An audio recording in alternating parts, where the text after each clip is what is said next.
Let's talk about reusing some table view cells. Now what this means is that if we have a table view with a large amount of data in it, there could potentially be hundreds of rows there. We don't want to have to store all of them in memory all the time. And what's supported with the iPhone development is the idea of reusing table view cells. And what that means is as the user swipes with their finger and the table view moves up, then very quickly in the background what's happening is that cell that has just moved off the screen is dequeued and can effectively be sent round to the bottom and reused as the new cell that's coming up from the bottom.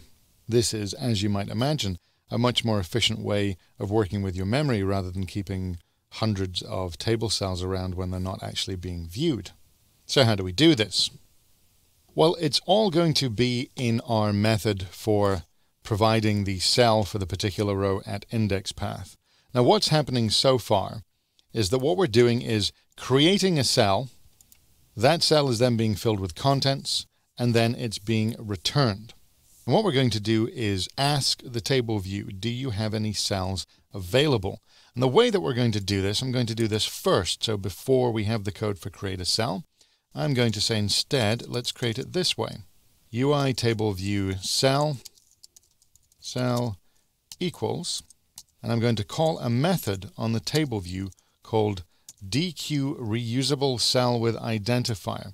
If you remember that when we created this table view cell, we gave it a little tag, an identifier, and all we have to make sure is that whatever we create it with, we're asking to see if there's any free ones available.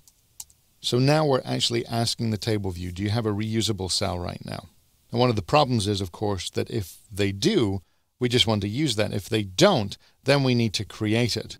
So what I'm going to do is, instead of my create a cell place, I'm going to have a if statement here. If cell equal to nil, or if you prefer, if nil equal to cell, if you want to make sure you're not actually having any problems there. What I'm then going to do is remove the creation line and just format this a little bit better. So if cell is equal to nil, then we'll create it. So line 21, we're actually asking, is there a reusable cell available? If the result is no, then we create it, we fill it with contents, we send it back. So I'm going to save this and build and go.